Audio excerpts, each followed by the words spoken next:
আসসালামু আলাইকুম প্রিয় শিক্ষার্থী বন্ধুরা, তোমাদেরকে জানাই আন্তরিক শুভেচ্ছা ও অভিনন্দন। আশা করি তোমরা ভালো আছো আর ভালো থাকবে, এটাই কিন্তু আমাদের কাম্য। যে কারণে আমরা অনলাইন ক্লাস নিচ্ছি, যাতে তোমাদের ঘরের বাইরে যেতে না হয়, ঘরে বসেই ক্লাস করতে পারো। এখন আমরা সমসপুর উচ্চ বিদ্যালয়ের পক্ষ থেকে আমি রেহেন আরজু, দশম শ্রেণীর বাংলাদেশ ও বিশ্ব পরিচয় দ্বাদশ অধ্যায় এখন তোমাদের ক্লাস নেব।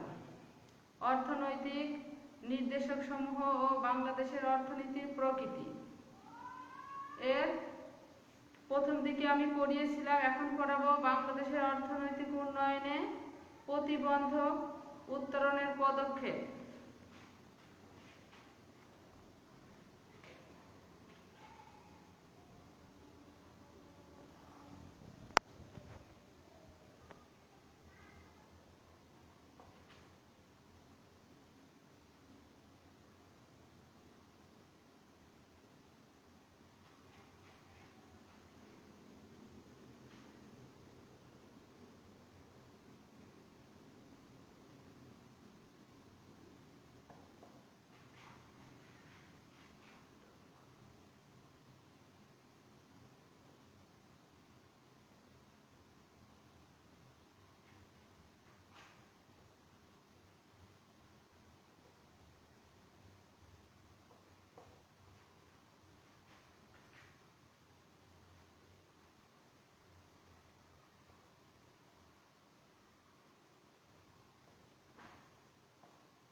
প্রিয় শিক্ষার্থী বন্ধুরা, বাংলাদেশের অর্থনৈতিক উন্নয়নে প্রধান প্রধান প্রতিবন্ধকতা দূর করার জন্য সরকারি ও বেসরকারিভাবে গৃহীত পদক্ষেপগুলো এখন আমি তোমাদের সামনে তুলে ধরব।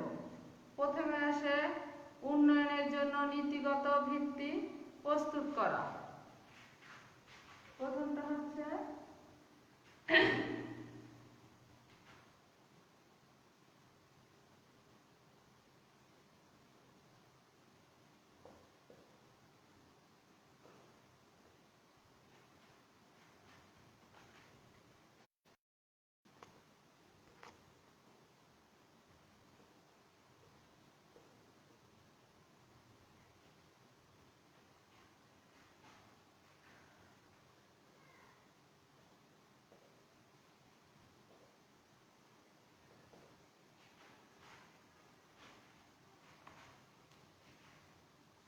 যে কোনো জাতীয় উন্নয়ন কার্যক্রমের জন্য একটি নীতিগত ভিত্তি প্রয়োজন।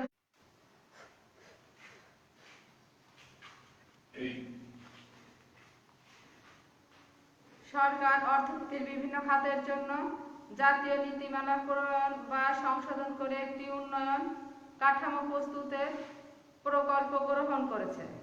নীতিমালা বাস্তবায়নের জন্য পরিকল্পনা ও প্রকল্প প্রয়োজন হয়। দেশের সার্বিক অর্থনৈতিক উন্নয়ন অর্জনের জন্য বর্তমান সরকার পরিকল্পিত উন্নয়নের উদ্যোগ নিয়েছে। এই উদ্যোগের আওতায় সরকার ঘোষিত রূপকল্প 2021-এর আলোকে বাংলাদেশ প্রেক্ষিত পরিকল্পনা 2010 থেকে 2021 শীর্ষক পরিকল্পনা দলিল প্রস্তুত করেছে। উক্ত পরিকল্পনার ভিত্তিতে মধ্যমেয়াদী পরিকল্পনা হিসাবে সপ্তমবার পঞ্চবার্ষিক পরিকল্পনা 2016 থেকে 2021 প্রস্তুত করা হয়েছে। এ পরিকল্পনায় সার্বিক অর্থনৈতিক উন্নয়নের লক্ষ্য ও সেগুলো অর্জনের কৌশল, পদ্ধতি ও সম্পদের বিবরণ ও নির্দেশনা আছে। উল্লেখ্য, বাংলাদেশ ইতিপূর্বে 6টি পঞ্চবার্ষিক পরিকল্পনা বাস্তবায়ন করেছে। দ্বিতীয়ত হচ্ছে কৃষিক্ষেত্রে গৃহীত পদক্ষেপ সমূহ।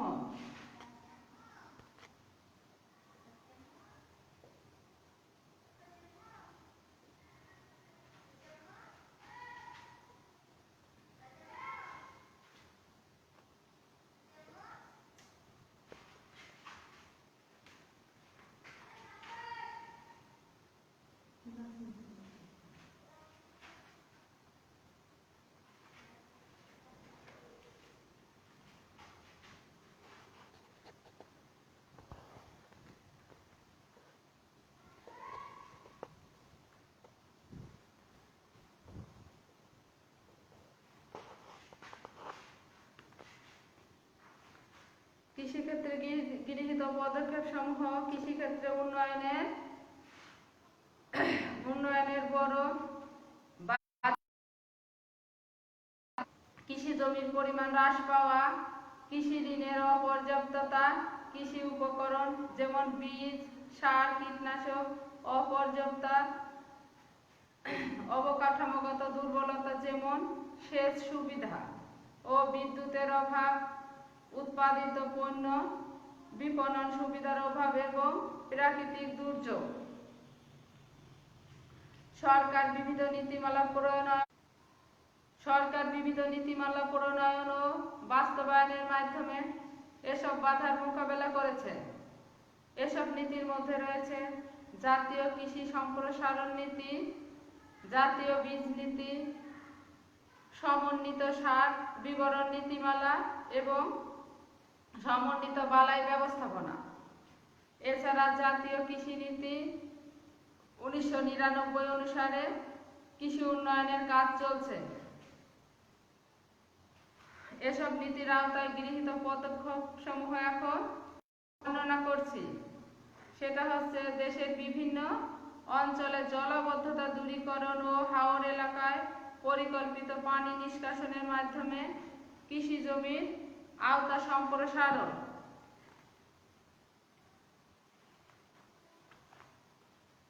কৃষি উপকরণে ভর্তুকি বৃদ্ধি, ন্যায্য মূল্যে কৃষি উপকরণ সহজলভ্য করা ও কৃষকদের কাছে এগুলো সরবরাহ নিশ্চিত করা।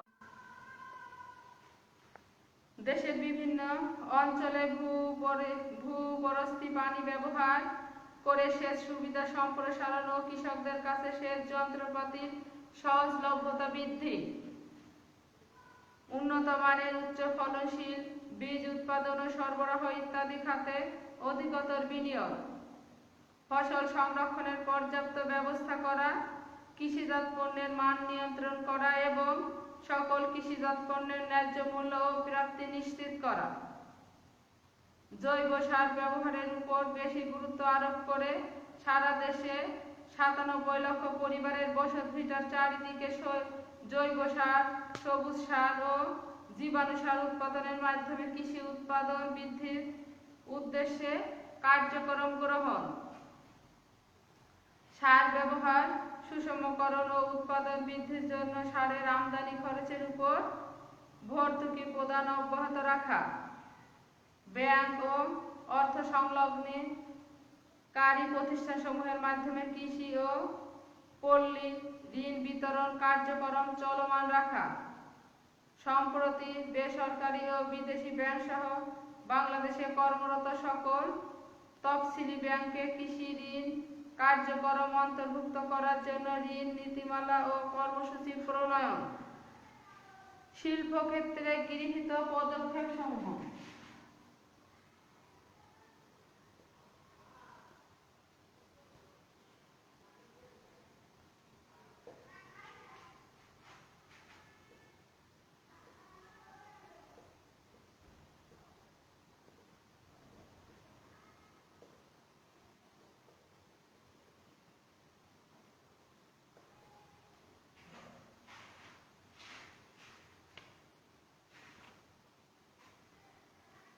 বাংলাদেশের অর্থনীতিতে শিল্প খাতের গুরুত্ব বৃদ্ধি পাচ্ছে।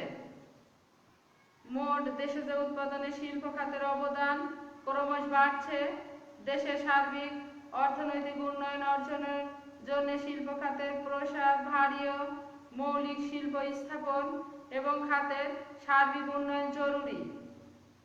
দেশের শিল্প খাতে বিরাজমান প্রধান সমস্যাগুলোর মধ্যে রয়েছে ভারী বা মৌলিক শিল্পের অভাব, দুর্বল অবকাঠামো, মূলধন বা পুঁজি এবং শিল্প ঋণের অপর্যাপ্ততা, উদ্যোগ গ্রহণের মানসিকতার অভাব, রাজনৈতিক অস্থিতিশীলতা প্রভৃতি। এসব বাধা ও সমস্যার সমাধানে সরকার জাতীয় শিল্পনীতি 2010 ঘোষণা করেছে। এ নীতির গুরুত্বপূর্ণ অন্তর্নিহিত উদ্দেশ্য সমূহ হচ্ছে উৎপাদনশীল কর্মসংস্থানের সৃষ্টি করা, নারীদের শিল্পায়ন প্রক্রিয়ার আসা এবং দারিদ্র্য দূরীকরণ, শ্রম ঘন রপ্তানিমুখী ও আমদানি বিকল্প শিল্প স্থাপন, দেশের শিল্পায়নে সরকারি বেসরকারি অংশীদারিত্ব নিশ্চিত করা, একটি সমৃদ্ধ আধুনিক শিল্প খাত গড়ে তোলা ইত্যাদি। এই জাতীয় শিল্পনীতি বর্তমানে বাস্তবায়ন রয়েছে। দেশের দ্রুত শিল্পায়ন নিশ্চিত করতে সরকার ক্ষুদ্র ও মাঝারি শিল্পের পাশাপাশি বৃহৎ তথা মৌলিক শিল্প স্থাপন ও প্রসারের উদ্যোগ গ্রহণ করেছে। শিল্পায়নের জন্য প্রথম ও প্রধান প্রয়োজন পুঁজি ও মূলধন। পুঁজি বা মূলধনের প্রধান উৎস ব্যাংক ও আর্থিক প্রতিষ্ঠান। এজন্য ব্যাংক ও আর্থিক প্রতিষ্ঠানসমূহের মাধ্যমে শিল্প ঋণ বৃদ্ধি ও অন্যান্য সহযোগিতা প্রদানের ব্যবস্থা নেওয়া হয়েছে। 2005-06 অর্থ বছরে যেখানে দেশে শিল্প ঋণ বিতরণের পরিমাণ ছিল 38,098.55 কোটি টাকা, সেখানে 2016-17 সালে এর পরিমাণ বৃদ্ধি পেয়েছে 3,672.13 কোটি টাকা, অর্থাৎ প্রায় 8 গুণ বেশি। সামাজিক প্রতিবন্ধকতা দূর করার লক্ষ্যে গৃহীত পদক্ষেপ।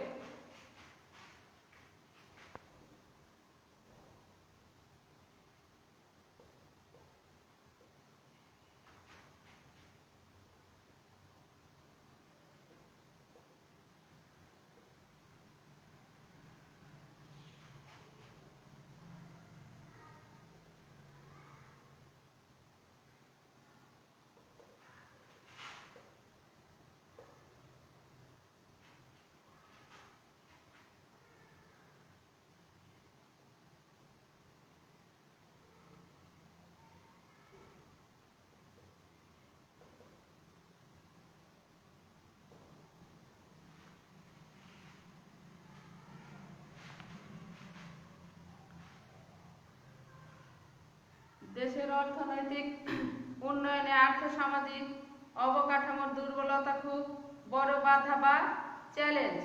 অর্থনৈতিক অবকাঠামোর দুর্বলতার মধ্যে রয়েছে বিদ্যুৎ ও গ্যাসের উৎপাদন ও যোগানের অপর্যাপ্ততা। বিগত কয়েক বছর এসবের উৎপাদন লক্ষণীয় মাত্রায় বৃদ্ধি করা সম্ভব হয়েছে। 2015-16 অর্থ বছরে বিদ্যুৎ উৎপাদন ছিল 8,177 মেগাওয়াট। সরকার প্রণীত পাওয়ার সিস্টেম মাস্টার প্ল্যান 2010 অনুযায়ী 2015 ও 21 থেকে 30 সাল নাগাদ বিদ্যুতের চাহিদা হবে যথাক্রমে প্রায় 10,000, 19,000 ও 34,000 মেগাওয়াট। উক্ত চাহিদা পূরণের জন্য সরকারের স্বল্প মধ্য ও দীর্ঘমেয়াদী পরিকল্পনার আওতায় বিদ্যুৎ উৎপাদন, বিতরণ ও সঞ্চালন লাইনসমূহের প্রকল্পসমূহ বাস্তবায়নে বিভিন্ন ধাপ রয়েছে। বর্তমান পরিকল্পনা অনুসারে 2021 সালের মধ্যে প্রায় 24,000 মেগাওয়াট ক্ষমতার বিদ্যুৎ জাতীয় গ্রিডে যুক্ত হবে বলে আশা করা হয়। দেশের ক্রমবর্ধমান গ্যাস চাহিদার কথা বিবেচনা করে মধ্যম ও দীর্ঘমেয়াদী পরিকল্পনার আওতায় 2015 সালের শেষে দৈনিক 2,800 মিলিয়ন ঘনফুট গ্যাস উৎপাদনের কার্যক্রম চলমান ছিল। তাছাড়া 2013 সাল নাগাদ গ্যাস আমদানির পদক্ষেপ গ্রহণ করা হয়েছিল।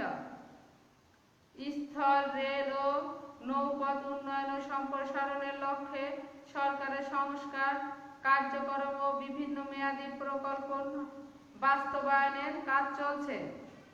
যোগাযোগের ক্ষেত্রে উল্লেখ্য যে বাংলাদেশের অর্ধেকের বেশি মানুষের মোবাইল ফোন আছে। তথ্য প্রযুক্তিতে দেশকে অগ্রগামী করে তুলতে সরকার নানাবিধ উদ্যোগ গ্রহণ ও বাস্তবায়ন করে আসছে। সরকার দেশের আর্থ-সামাজিক উন্নয়নে তথ্য ও যোগাযোগ প্রযুক্তিকে চালিকা শক্তি হিসাবে গণ্য করে। প্রকল্প 2021 গণমাধ্যমে দেশকে মধ্যম আয়ের দেশ হিসাবে উন্নীত করার লক্ষ্যে কাজ করে যাচ্ছে। প্রিয় শিক্ষার্থী বন্ধুরা, তোমরা যখন বড় হবে, আরো বড় হবে, তখন তোমাদের দেশ দেখবে আরো উন্নত হয়েছে। সবকিছুর মূলে থাকবা তোমরা। প্রিয় শিক্ষার্থী বন্ধুরা, আজ এখানেই শেষ করব। এখন তোমাদের একটা বাড়ির কাজ দেব।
বাংলাদেশের অর্থনৈতিক উন্নয়নের প্রতিবন্ধক উত্তরণের পদক্ষেপসমূহ আলোচনা করো। প্রিয় শিক্ষার্থী বন্ধুরা, অবশ্যই তোমরা পড়াশোনা করবা এবং সেটা ঘরে বসে পড়াশোনা করবা, করে প্রশ্নের উত্তরগুলো খাতায় লিখবা। আজ এ পর্যন্তই। আগামীতে তোমাদের সঙ্গে দেখা হবে, কথা হবে। আর তোমরা যদি এই ক্লাসগুলো দেখো তাহলে আমাদের কষ্টটা সার্থক হবে। তোমরা সবাই ভালো থাকো, সুস্থ থাকো, সাবধানে থাকো, এই কামনায়। আল্লাহ হাফেজ।